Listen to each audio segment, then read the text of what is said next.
Amasuya, Amajuja, Amakeja. The Chakitaqlla is a simple Incan agricultural tool that is still in use today. It is sometimes described as a hoe, but its function is closer to that of a spade.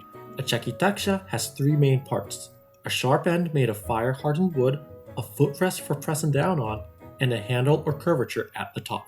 Land in the Andean mountains has always been very poor. This led to the implementation of extreme field fallowing. Instead of letting the land rest for a few vegetative cycles, Andean farmers allowed for years, sometimes even decades. The soil compacted during that long rest and needed a Chakitaqlla to rip it apart before it could be cultivated again. The Spanish tried to replace the Chakitaqlla with ox-pulled plows, but to limited success. They weren't sturdy enough to turn the compacted turf-covered soil at those altitudes. Potato farming provides a prime example of Chakitaqlla superiority that continues to modern times. As potato tubers are susceptible to water rot during the rainy season, ridges need to be constructed to ensure drainage. Ox-pulled plows can't cut deep enough, can't make these ridges, and can't maneuver the steep slopes the potatoes are cultivated on. When it comes to breaking the sod, the Chakitaqlla wins out on agricultural lands 3,600 meters above sea level and along the steep slopes below. Preparing the soil was symbolically seen as fertilizing the earth, and it was therefore a team effort between a husband and a wife.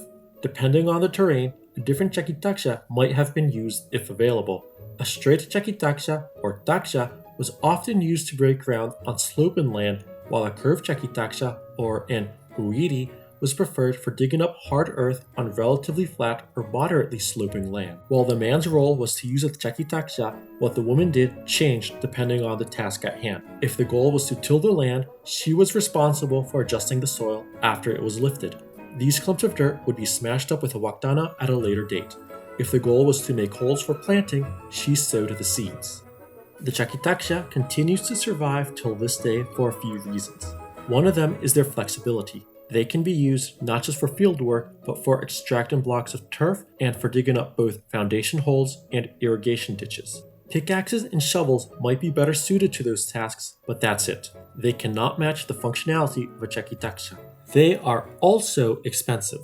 The materials to make a Chakitaqlla, on the other hand, can be obtained locally and possibly for free. The biggest reason for the tool's survival, even when more efficient alternatives are available, however, is the people themselves. They have neither need nor desire to upgrade.